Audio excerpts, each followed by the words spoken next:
بسم اللہ الرحمن الرحیم۔ خوش آمدید۔ ایک بزنس مین نے خواب میں دیکھا کہ ایک شخص اس سے کہہ رہا ہے کہ تمہاری کمپنی کے مین گیٹ کے سامنے جو پھل بیچتا ہے اس کو عمرہ کرا دو۔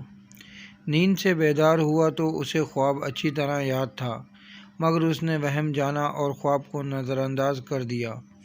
3 دن مسلسل ایک ہی خواب نظر آنے کے بعد وہ شخص امام کے پاس گیا اور اپنا خواب بیان کیا۔ امام صاحب نے کہا، اس شخص سے رابطہ کرو اور اسے عمرہ کروا دو۔ اگلے روز بزنس مین نے ایک ملازم سے اس پھل فروش کا نمبر معلوم کرنے کو کہا۔ بزنس مین نے فون پر اس پھل فروش سے رابطہ کیا اور کہا کہ مجھے خواب میں کہا گیا ہے کہ میں تمہیں عمرہ کرواؤں، لہٰذا میں اس نیک کام کی تکمیل کرنا چاہتا ہوں۔ پھل فروش زور سے ہنسا اور کہنے لگا، کیا بات کرتے ہو بھائی، میں نے تو مدت ہوئی کبھی فرض نماز ادا نہیں کی اور تم کہتے ہو کہ تم مجھے عمرہ کروانا چاہتے ہو۔ بزنس مین اصرار کرنے لگا اور اسے سمجھایا کہ میرے بھائی، میں تمہیں عمرہ کروانا چاہتا ہوں، سارا خرچ میرا ہوگا۔ خاصی بحث کے بعد آدمی اس شرط پر راضی ہوا کہ ٹھیک ہے، میں تمہارے ساتھ عمرہ کروں گا، مگر میرے تمام اخراجات تمہارے ذمہ ہوں گے۔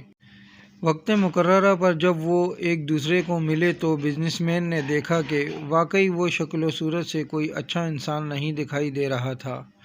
اس کے چہرے سے عیاں تھا کہ وہ نماز کم ہی پڑھتا ہے۔ اسے بڑا تعجب ہوا کہ یہ وہی شخص ہے جسے عمرہ کرنے کے لیے خواب میں 3 مرتبہ کہا گیا۔ دونوں مکہ مکرمہ عمرہ کے لیے روانہ ہو گئے۔ میقات پر پہنچے، غسل کر کے احرام باندھا اور حرم شریف کی طرف روانہ ہوئے۔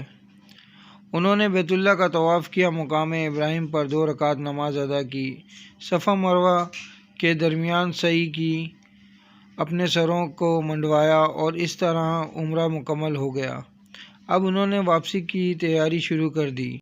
حرم سے نکلنے لگے تو پھل فروش بزنس مین سے مخاطب ہوا اور کہنے لگا، دوست، حرم چھوڑنے سے پہلے میں 2 رکعت نفل ادا کرنا چاہتا ہوں، نہ جانے دوبارہ عمرہ کی توفیق ہوتی بھی ہے یا نہیں۔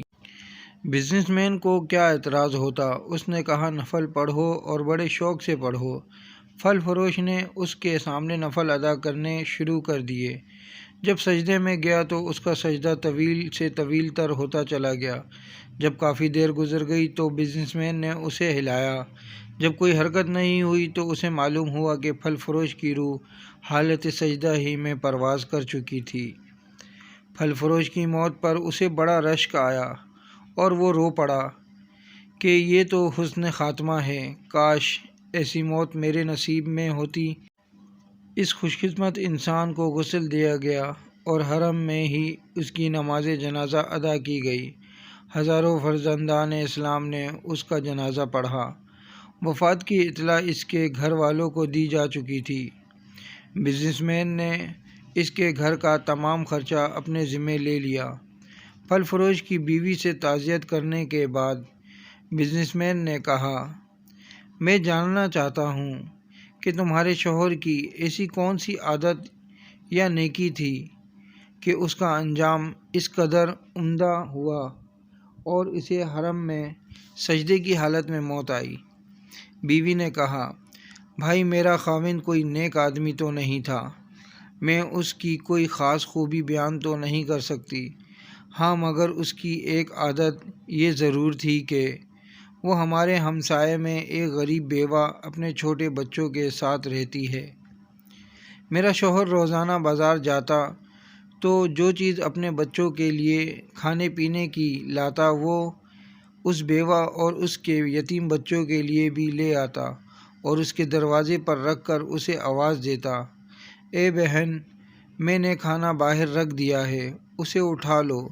یہ بیوہ عورت کھانا اٹھاتی اور آسمان کی جانب سر اٹھا کر دیکھتی اور کہتی، اے اللہ رب العزت، آج پھر اس نے میرے بھوکے بچوں کو کھانا کھلایا، اے اللہ رب العزت، اس کا خاتمہ ایمان پر فرما۔